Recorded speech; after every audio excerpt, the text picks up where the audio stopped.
You have proposed cutting giant parts of the United States government at the federal level and at the executive level. So without getting into all of it, let me just name three of them: Department of Education, FBI, and IRS. So to most people, that sounds a little crazy. Are we not going to collect taxes? Are we not going to do law enforcement? So tell us why getting rid of the IRS as an example makes any sense at all. Well, I think that's just an administrative reorganization. Downsize it, move it to the US Treasury so it's a revenue collection process. I can tell you about the FBI. I mean, this is the one I get a lot of questions about, and I think is the most understandable pushback that people have, and I can do the education one too. There's 35,000 employees at the FBI. 20,000 of them are in back office functions in the J. Edgar Hoover building and back offices in this bureau. They can go home and find honest work in the private sector. But the 15,000 agents on the front line should be moved to agencies like the US Marshals, or to the Financial Crimes Enforcement Network at the US Treasury, or the DEA, where they will have far greater specialization and be much more effective than the agents are at the FBI right now in investigating child sex trafficking crimes, which the FBI has not been very good at. The US Marshals has done a better job at. Specialized white-collar investigations, where people at the FBI lack the specialization that people at the US Treasury Department's Financial Crimes Enforcement Network actually have. And this is also a way of addressing what I see as generational corruption in the FBI. The same Bureau of Investigation that used to go after the likes of Martin Luther King Jr., threatening him with suicide over improperly collected tapes, is now going after individuals of a different political persuasion. And it was wrong then as it is wrong now. Bureaucracy is a formula for breeding corruption. And I think the right answer is you can't just incrementally reform that. You have to shut it down, but do it in a pragmatic way that increases effectiveness while reducing cost and corruption. And same thing with the Department of Education, tilting the scales to 4-year college degrees over 1 or 2 year vocational programs, holding local schools hostage, saying you don't get that money unless you adopt certain agendas at the local level. That's not useful when the federal government has nothing to do with local education. I'd say shut it down. Give that $80 billion mostly back to the people, to parents, so that every parent can choose to send where their kids actually go to school. And the tiny sliver that relates to vocational training that they've recently added, move that to the Department of Labor, where it belongs. So yes, I do think it's going to take somebody with a CEO mindset, and if I may say, anti-bureaucracy experience, to come in and reorganize and gut much of that federal bureaucracy. That's not a left-wing idea or a right-wing idea. But it is a fundamentally American idea because we have 3 branches of government in the US Constitution: legislative, executive, and judicial, not this 4th branch of the administrative state where most of the policymaking takes place today. And so I would say that's the top of my domestic agenda: shut down that 4th branch, revive the integrity of our constitutional republic. So welcome back, everybody. Welcome back, one and all. So what's on tap for today on the Dr. Nasser Sheikh Show? Well, as you saw before here, folks, Vivek Ramaswamy, right? VR is being asked the question, by Cenk, the Cenk Uygur of TYT, the Young Turks, who we affectionately like to call the Young Turks. He asked his question, Vivek, you're asking about dismantling, the branches of government. Some people would think that you're kind of crazy.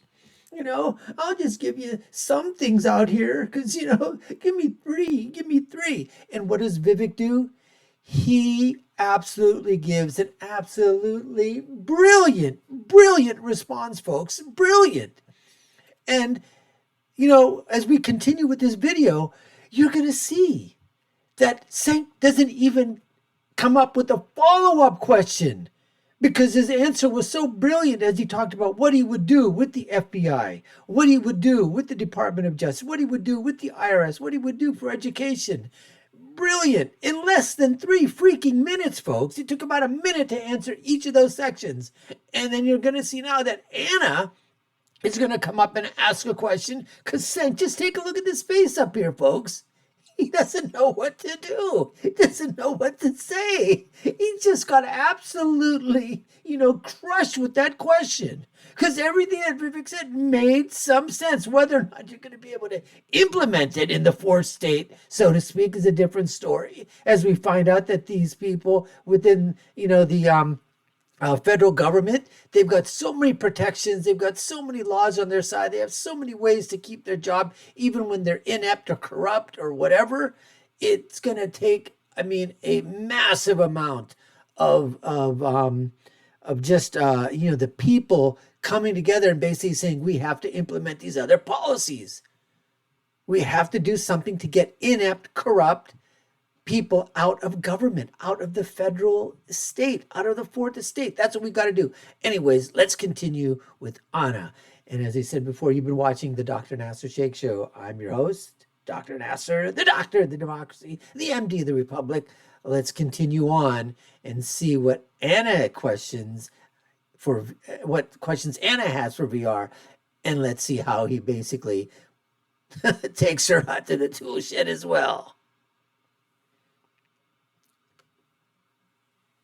Referring to consists of individuals, leadership at least, that's been appointed in the executive branch by the President of the United States. The Department of Education, of course, to give you an example, your favorite politician in the world, Donald Trump, appointed Betsy DeVos, and she engaged in the reversal of certain policies of the Education Department that.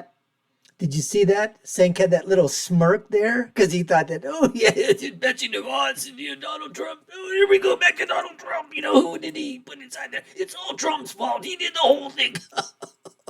That's right. That's Cenk, right? He had that little smirk on his face. Well, we're going to see VR. What's he going to do? VR is just going to basically answer the question the way that only VR can do it. And both these guys are going to look absolutely ridiculous, folks. Absolutely ridiculous. Anyways, let's continue on. Did seek to help students who had been defrauded by for-profit colleges. So what do you propose happen in a situation in which students have been defrauded by for-profit colleges like Phoenix Online, ITT Tech, they get an unaccredited nonsense degree that leads to nowhere. They're drowning in debt after being defrauded. How exactly would you deal with those situations with the elimination of the Education Department? If it is a true case of fraud, that's a violation of the law. They can be prosecuted under the law. They can be sued in civil suits by the people who are defrauded. No different than any other commercial relationship that exists in the private sector. However, when you have a bureaucracy at the Department of Education that's spending that $80 billion at a moment where school choice programs across the country are underfunded, it's not even close, which is a better use of money. Put that $80 billion budget in the pockets of parents across this country. It'd be about $1.6 billion per state in this union. It's not even close, which is a better use of funds. And I think you avoid a lot of the bureaucratic corruption. And you're right, the people who sit on top of those agencies are appointed by a democratically elected US president. 99.999% of those employees do not fit that description. To the contrary, they're protected by, I think, bad policy, but so-called civil service protections that have stopped the US president or the duly elected representatives or even cabinet secretaries from firing those employees, which creates a culture of rot, of laziness, of ineffectiveness, and yes, even of corruption in many of those agencies. And so I have a simple proposition. I think the people who we elect to run the government, they ought to be the ones who actually run the government. And if there are people who disagree with me, if they're the people who I don't vote for, I accept that. But we live in a constitutional republic where at least the people who we elect to run the government ought to be the ones who are actually running it, when most of the policy decisions made regulating our energy sector, to our healthcare sector, to financial markets, to education, come from unelected bureaucrats in the federal government. And that serves neither Republicans nor Democrats nor any American well. And that's going to change on my watch as president.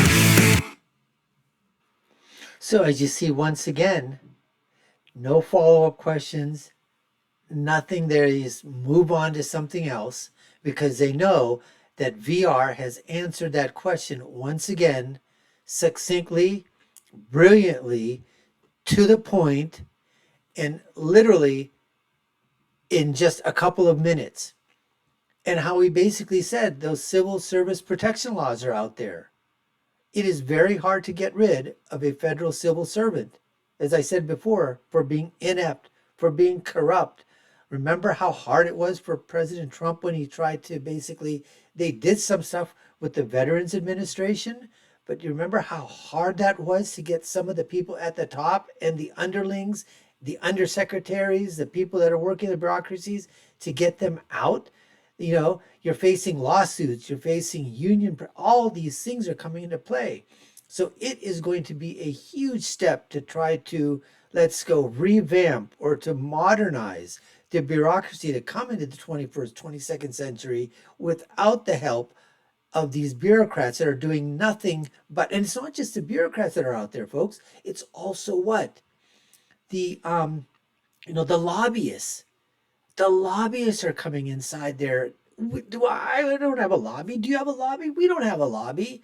But the special interest groups come in with billions and billions of dollars, millions and billions of dollars. They're coming in, and they can afford to hire the lawyers, to hire the bureaucrat. I mean, to hire the lobbyists to go talk to the bureaucrats and to talk to this fourth estate, the deep state, to start putting into play all the policies that they want, and then those things get run up the flagpole to the congressman and to the Senate, and then there's the money again with the lobbyists coming in saying, hey, you vote for this, you vote for this policy, you vote for this bill, we'll back your election.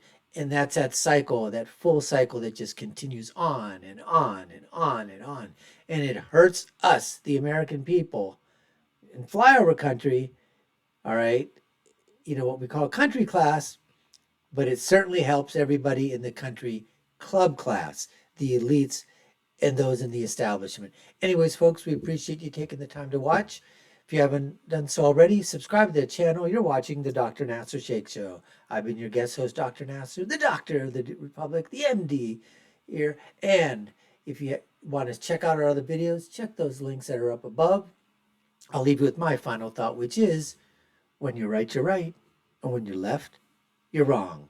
We'll see you again next time, folks. Take care and stay safe.